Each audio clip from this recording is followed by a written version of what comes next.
garden. This time we're gonna start from the back. As you can see, we have the garlic growing. They are doing really well. And all the way over here, these are tai chai. Tai chai.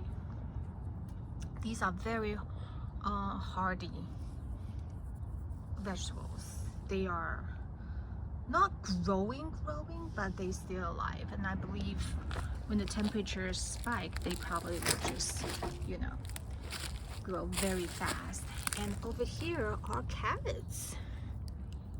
Okay, I don't know if they are going to actually give me carrots, but I mean, just looking at them thriving, growing, you know, still alive in the middle of the winter. By the way, this is a Zoom 7A, 7B7.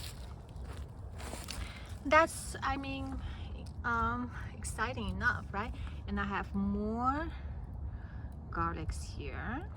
Okay, they are doing fine. And then I have a Swiss chard over the winter.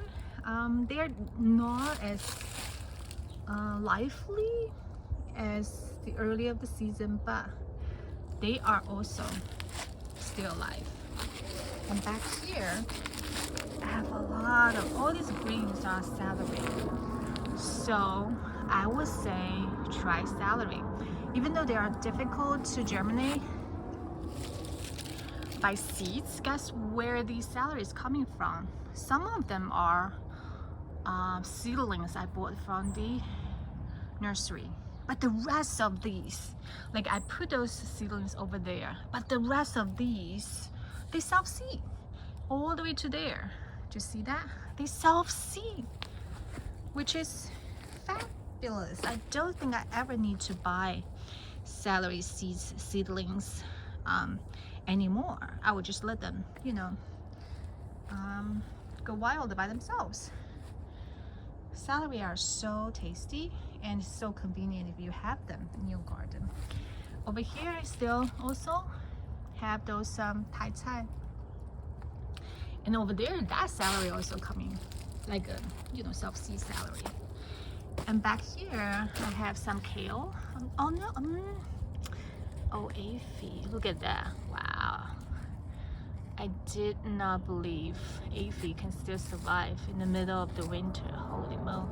I may have to, yeah, I don't like aphid. When I look at them, when I find them, they just make me feel very uncomfortable. So, yeah, I think I'm gonna just not to grow them anymore. Ugh. Now I have more of Chinese vegetable around. They are excellent through the winter. They're very tough, and I have more carrots, and I have a one, I don't know if it's edible or not, radish. And these are some purple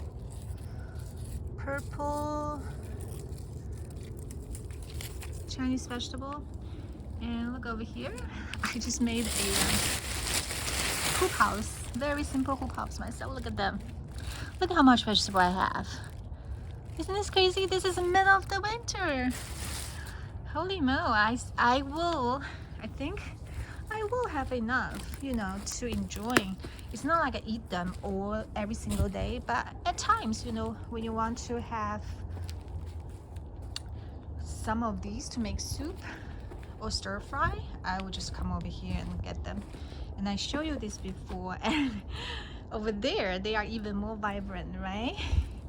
Now back here, this hoop house,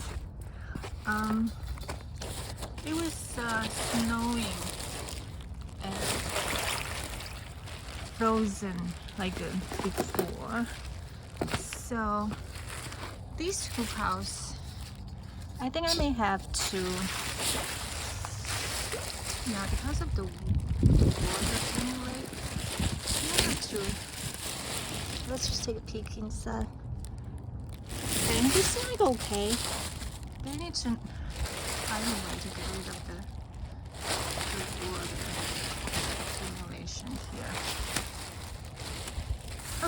Anyway, so Yeah, see, there are more over there, but anyway, I have to figure out a way to take care of that part.